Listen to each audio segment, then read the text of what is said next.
이번 강의에서는 고급 C# 프로그래밍 속성과 인덱스에 대해서 공부하겠습니다.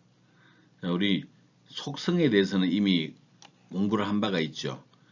근데 이 속성을 좀 더 확장한 개념이 이제 인덱스가 되겠습니다. 그래서 인덱스를 잘 알기 위해서는 우리가 속성을 한 번 더 복습 겸해서 좀 살펴볼 필요가 있겠네요.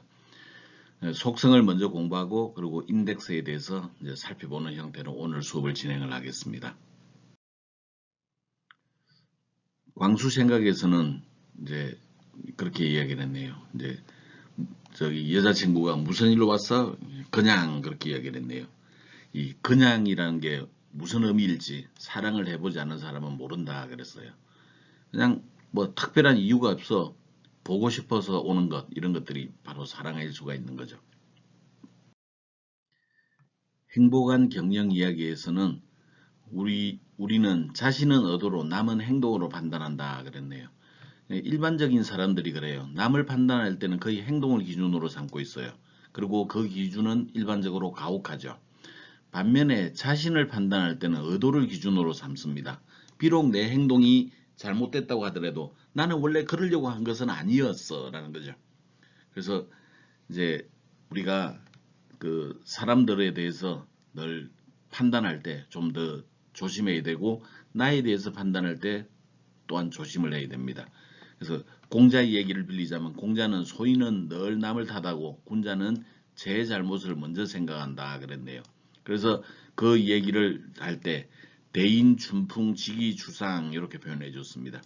남을 대할 때는 봄바람처럼 부드럽게 대해주고 자신을 대할 때는 가을서리처럼 차갑게 하자. 이런 것들이 이제 공자가 했던 얘기입니다. 자, 저번 시간에 했던 거 먼저 잠깐 좀 요약을 하고 오늘 내용에 들어가 볼까요? 먼저 컬렉션입니다. 컬렉션이 뭐 하는 거였죠? 컬렉션을 우리나라 말로 하면 뭐였죠? 그렇습니다. 수집품 그렇게 이야기를 했죠. 수집품은 하나가 아니라 여러 개다 그랬네요. 그래서 여러 개의 자료를 다룰 수 있는 것들을 기본적으로 클래스라고 부릅니다. 우리가 그 저번 시간에 정의했던 대로 하자면 컬렉션이라고 하는 것은 그룹화된 유사한 형식의 개체 집합 그렇게 이야기를 했네요. 그리고 이 컬렉션을 도입한 기본적인 목적은 배열이라고 하는 게 굉장히 좋은 게 있는데 이 배열이 약간 제한적이더라. 이 배열의 가장 큰 제한점은 동일한 자료여야 되고 그 다음에 크기가 사전에 결정이 돼야 된다는 거죠.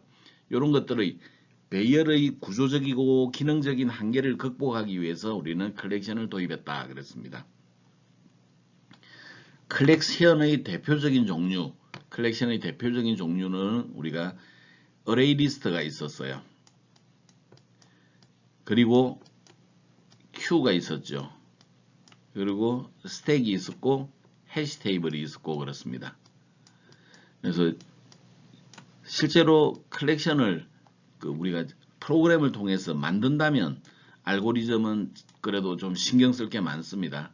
그러나 우리는 그 알고리즘을 통해서 얘네들을 만드는 게 아니라 이용을 하는 측면이죠. 그래서 우리가 컬렉션을 공부하는 것은 그렇게 어려울 게 없습니다.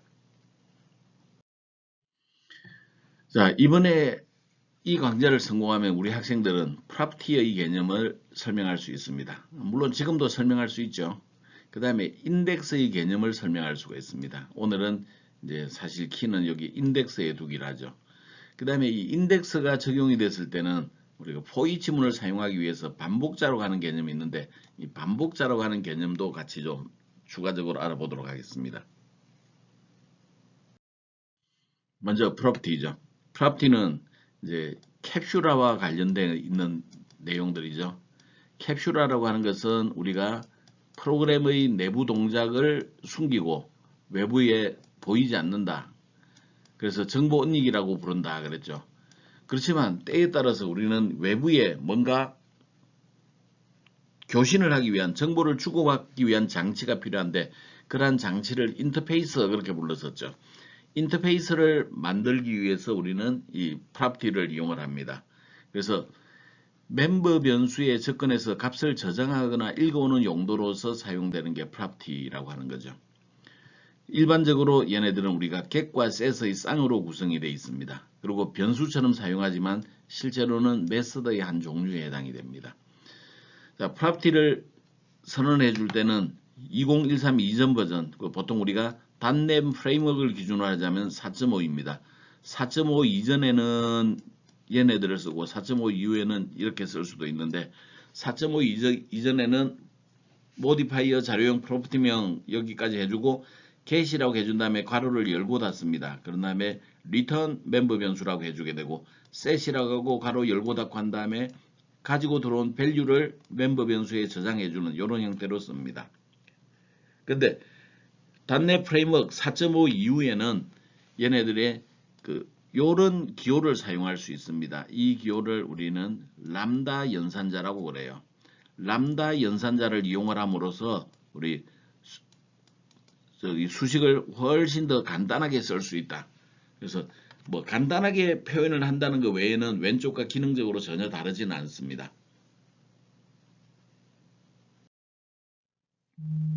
자, 이번 시간에는 우리가 윈도우 폼이었기 때문에 직접 프로젝트를 만들어서 실습하도록 하죠. 비주얼 스튜디오를 시작합니다. 그 다음에 프로젝트 만들기를 누르도록 하죠. 그리고 이 콘솔 앱을 선택을 하겠습니다. 만들기 그 다음에 프로젝트 이름을 지정하고 저장될 위치를 지정하고 그 다음에 솔루션 이름을 지정한 다음에 만들기를 누르도록 하죠. 자, 첫 번째 프로퍼티 예제에 들어가 보겠습니다. 프로젝트 이름은 01 프로퍼티 app라고 그랬네요. 여기에서는 네임 카드라고 하는 클래스를 이용해 보도록 하겠는데 멤버 변수에 private로 선언을 해 두겠습니다. 멤버 변수에 private로 선언하면 다른 클래스에서 여기에 접근할 수가 없죠. 그렇지만 우리가 네임이나 텔리폰에 프로퍼티를 설정을 해주게 되면 외부 클래스에서 접근할 수가 있습니다. 그래서 이런 예제를 만들어 보기로 하죠. 자, 클래스를 하나 추가하겠습니다. 솔루션 01번 프로퍼티 app에서 오른 마우스 추가 클래스라고 해주고 클래스 이름으로 네임 카드라고 해주기로 하죠.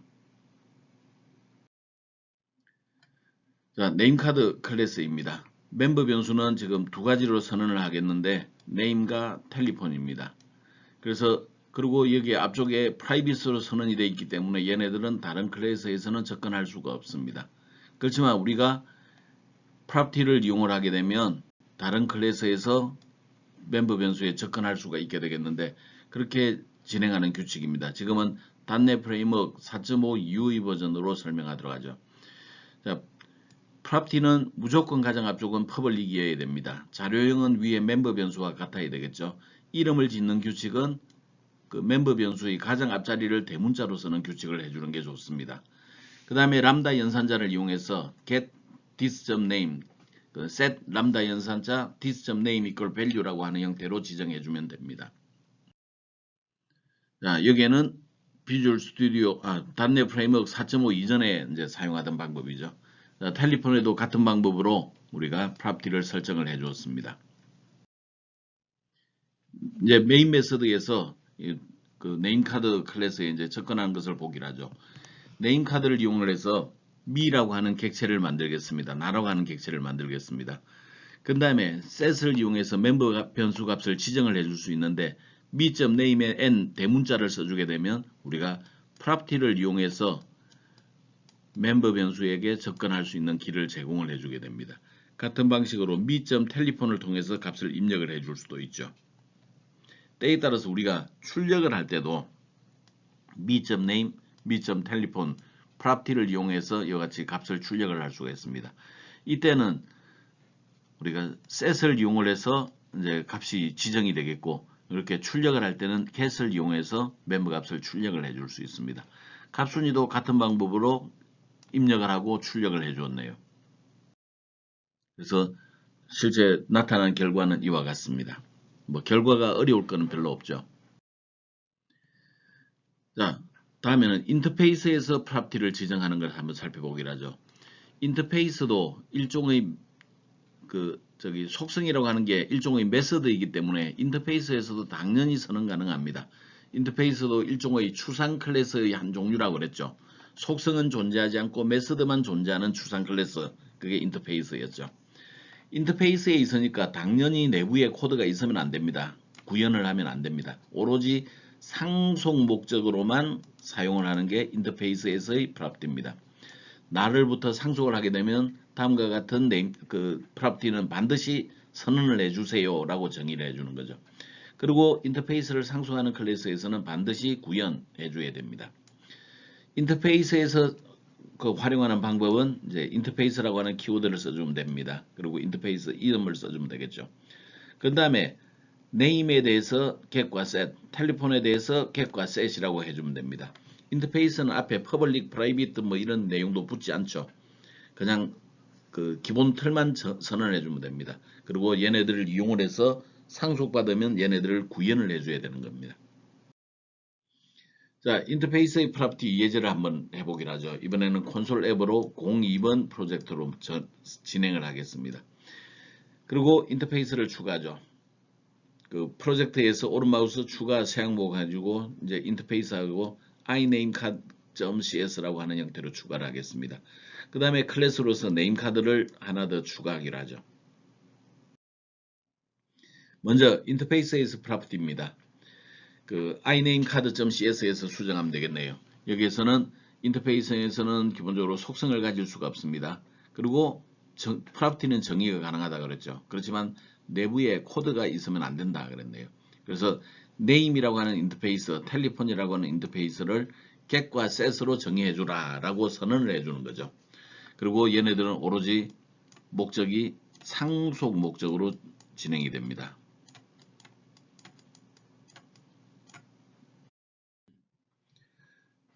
자, 이번에는 이제 클래스 네임카드인데 네임카드에서 이렇게 iNameCard로부터 상속받아라 라고 하는 순간 빨간 밑줄 오류가 생기죠. 그 오류의 내용을 봤더니 네임카드는 iNameCard.telephone 인터페이스 멤버를 구현하지 않습니다. 인터페이스 멤버를 구현하지 않습니다. 그랬네요. 실체화를 해줘야 됩니다. 자, 네임카드에서는 이제 멤버 변수를 선언해주고 그 다음에 거기에 대해서 이제 정적 멤버 변수로 객체가 총 객체가 몇 개인지를 정해주는 카운터를 하나 정의하기로 하죠. 그 다음에 생성자에서는 객체의 개수를 증가시켜주는 코드를 하나 추가를 해두었습니다. 그리고 네임이라고 하는 프로퍼티, 텔레폰이라고 하는 프로퍼티를 이제 우리가 만들어 줬습니다.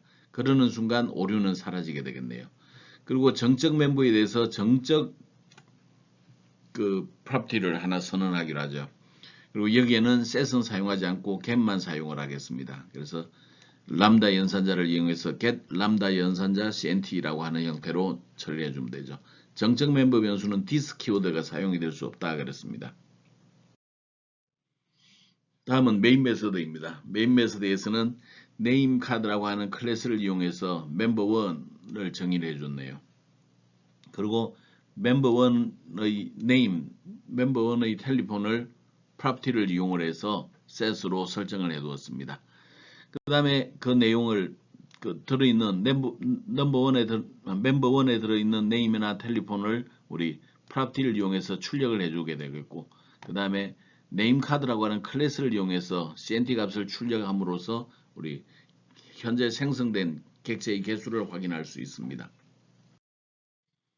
자, name 카드 클래스를 이용해서 member2를 하나 더 정의하기로 하죠. 그런 다음에 member2에 값순이라고 하는 정보를 입력하고 그 다음에 같은 방식으로 출력을 한번 해보도록 하겠습니다. 실행 결과는 이와 같이 나오는데 뭐 결과 자체가 별로 어렵지는 않습니다. 다만 우리가 이제 알아둬야 되는 것은 프로퍼티를 어떻게 설정을 해주는지, 프로퍼티를 어떻게 호출하는지 이런 내용들만 좀 잘 알고 있으면 되겠네요. 다음은 인덱스라고 하는 개념입니다. 인덱스는 배열로 구성이 되어 있는 멤버 변수에 접근하는 방법입니다. 지금 우리가 지금까지 만들었던 프로퍼티들은 배열이 없는 그 단세포적인 변수에 대해서 멤버 변수에 대해서 접근하고 읽어내고 하는 그런 방법들을 알아냈죠. 근데 우리가 그 클래스라고 해서 내부에 배열을 쓰지 말라는 법 없습니다. 클래스 내부에 배열을 썼을 때는 해당되는 배열 전체를 가져온 것은 좀 비교적 쉬우나 거기에 있는 구성 요소들의 값을 지정하거나 불러오거나 이런 방법들도 필요해요. 그때 사용하는 형식이 인덱스라고 하는 내용입니다. 인덱스는 가장 앞쪽에 모디파이를 붙여주는데 뭐 특별한 얘기가 없으면 여기는 퍼블릭이 되겠죠. 그 property는 외부에서 접근을 하기 위한 목적이기 때문에 public이라고 써야 되겠습니다. 그 다음에 자료형을 써주게 되고 this라고 하는 키워드를 씁니다. 그 다음에 인덱스를 여기다 넣어주면 되겠어요. 그리고 get set라는데 이 인덱스가 멤버 변수에 기본적으로 인덱스가 필요하겠죠. 인덱스는 일반적으로 이제 배열이기 때문에 정수형 자료를 사용을 하게 될 겁니다.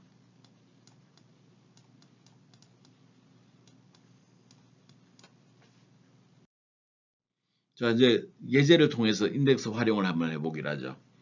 콘솔 앱으로 03번 인덱스 app라고 하는 형태로 정의를 하겠습니다. 그리고 클래스를 하나 추가하는데 네임카드라고 하는 클래스를 추가하기로 하죠. 네임카드 클래스 내부입니다. 네임카드 클래스 내부에서는 멤버 변수로 이렇게 스트링 배열 names라고 하는 형태로 정의해 줬네요. names는 그러면 아마도 배열이니까 이런 스타일로 이제 정의가 되겠네요. 그러면 그 중에서 어떤 특별한 요소, 요 위치에 접근할 때는 어떻게 해야 되느냐 하는 것을 우리 인덱스를 통해서 지정을 해줄 수 있습니다. 지금 생성자에서는 우리 최대 배열의 최대 크기를 가져와서 배열의 요소를 만들어주는 최대 크기만큼 만들어 주었습니다. 자, 다음은 인덱스를 적용했습니다. 프로퍼티 위치에다가 인덱스를 만들었네요. 약속대로 public 써주고 지금 현재 다루는 자료는 스트링이니까 스트링이라고 써줍니다. 그 다음에 this라고 해주기로 하죠. 그 다음에 정수형 자료로 인덱스 값을 이렇게 넣어줍니다. 자, get은 기본적으로 이렇게 this.names 꺽쇠가로 인덱스라고 호출해주면 되겠습니다. 근데 우리 만약에 지정되어 있는 값이 없을 경우에는 그냥 지정된 값, 저장된 값이 없습니다 라고 표현을 해주기 위해서 우리 if문으로 구분을 해줬네요. 인덱 names 배열의 인덱스 값에 null 값이면 지정된 값이 없다. 그리고 그러지 않으면 그냥 this.name 인덱스 값을 호출해주면 되겠네요. 같은 방식으로 set은 원래는 가지고 들어온 value 값을 this.name 인덱스 위치에다가 저장을 하는 겁니다. 근데 만약에 value 값이 존재하지 않으면 그 지정할 수 없습니다 라고 표시를 해주고 그 다음에 값이 존재하면 가지고 들어온 값을 여기에 names라고 names 꺽쇠가로 인덱스 위치에 저장을 해두기로 하죠. 그 다음은 메인 메서드입니다. 배열의 최대 개수를 몇 개로 할 거냐 지금 현재 6개로 지정을 했네요. 그 다음에 네임 카드를 호출해 줄 때 배열의 크기 imax 값을 넘겨줌으로써 이제 우리 멤버 변수의 배열이 총 몇 개인지를 정의를 해줄 수 있습니다. 그 다음에 각각의 멤버 변수에 접근할 때는 배열로 구성이 되어 있는 멤버 변수 이름 그 다음에 꺽쇠가로 위치에는 인덱스를 넣어주면 되겠네요. 0번 위치의 프렌즈에다가 홍길동이라고 넣어줘라. 1번은 비워뒀습니다. 2번 위치의 그 프렌즈에다가 갑순이라고 둬라. 3번 위치의 프렌즈에다가 갑돌이라고 두라 그랬네요. 4번, 5번도 지금 비워두었습니다. 자, 이제는 그 인덱스를 이용해서 값을 직접 출력을 해볼까요? 이때는 이제 get이 동작이 되겠죠.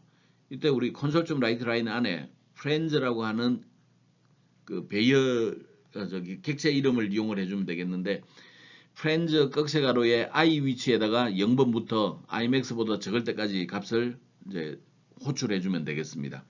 근데 때에 따라서 지금 현재 우리 그 총 그 배열의 요소는 6개가 있는데 그 중에서 3가지 값은 설정이 되어 있고 3가지 값은 지금 설정이 되어 있지 않은 상태네요. 그런 것들이 구분돼서 호출이 될 겁니다.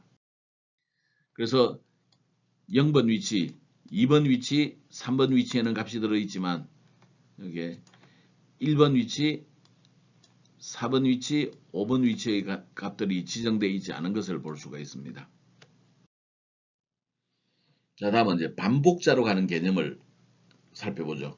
우리 컬렉션을 이용을 할 때 모든 요소를 순회하는 방법으로 for each라고 하는 문을 사용을 했었습니다.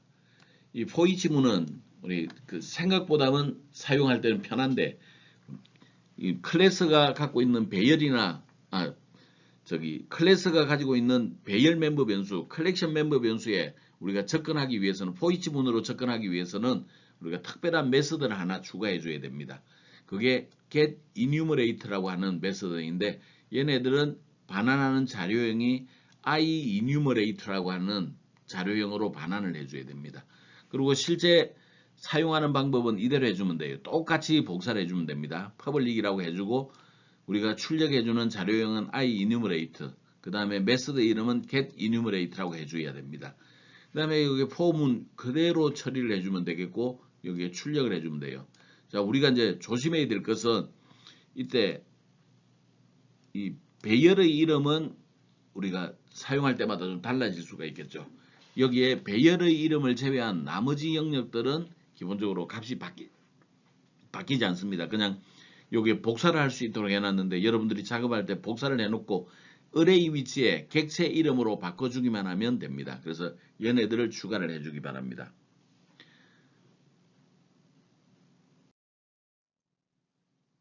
자, 이제는 예제를 통해서 반복자를 한번 확인해 보기로 하죠.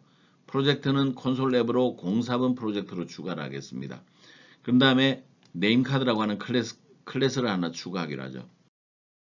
네임카드 클래스는 기본적으로 실습 3의 네임카드 클래스 내부를 복사해 오면 됩니다.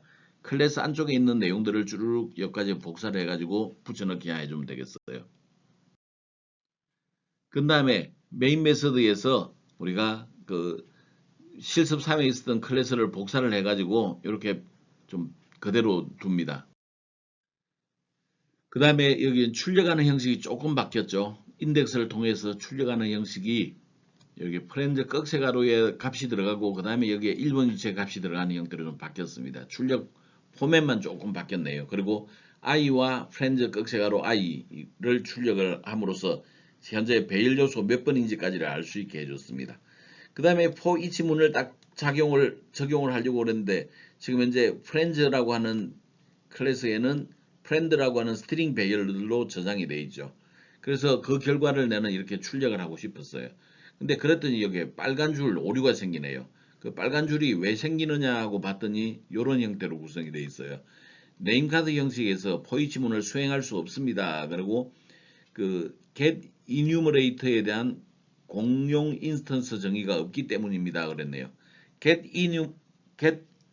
enumerator라고 하는 메서드를 만들지 않아서 생긴 오류입니다. 그러면 우리 네임카드 내부에다가 get enumerator라고 하는 것만 만들어 놓으면 얘네들은 오류가 생기지 않아야 되겠네요.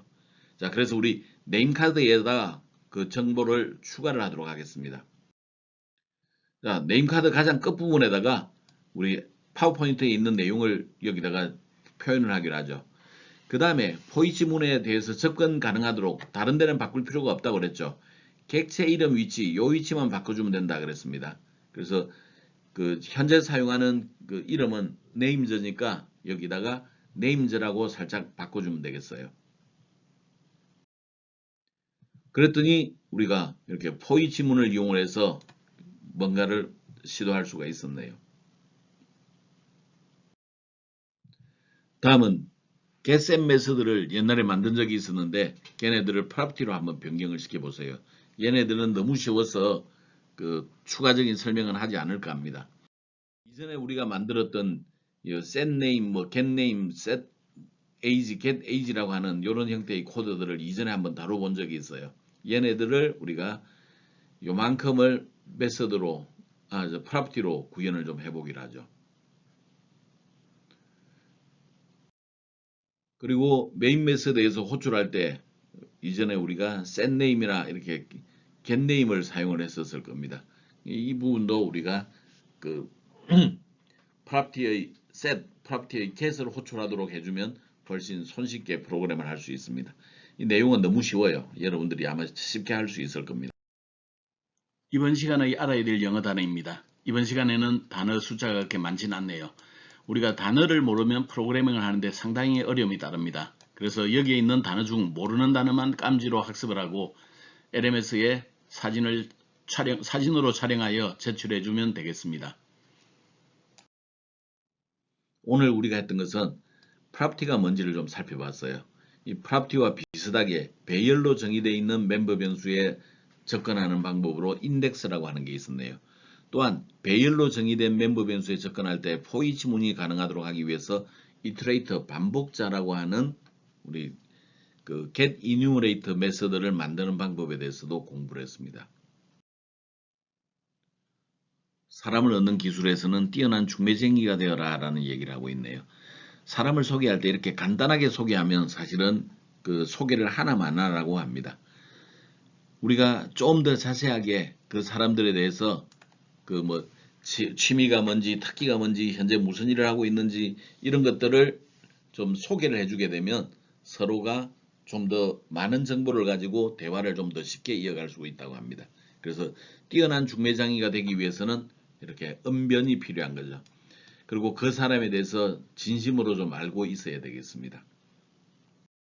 혹시 학습을 하다가 모르는 게 있으면 주저하지 마시고 여러분들은 나에게 SNS로 보내주십시오. 그러면 내가 그때그때 여러분들의 궁금증을 해결해 주도록 하겠습니다. 우리 질문은 아는 사람이 질문하지 모르는 사람은 절대 질문할 수 없다고 그랬죠. No question, no learning입니다. 질문사항이 있어야 우리가 배운 내용, 학습한 내용이 있다. 이런 뜻이죠. 자, 여러분들이 많은 질문을 해주기를 기대합니다. 이번 주 여러분들 강의 듣느라 고생했습니다. 이번 주는 여기까지입니다. 여러분들 다음 시간에 다시 만나도록 하죠. 안녕.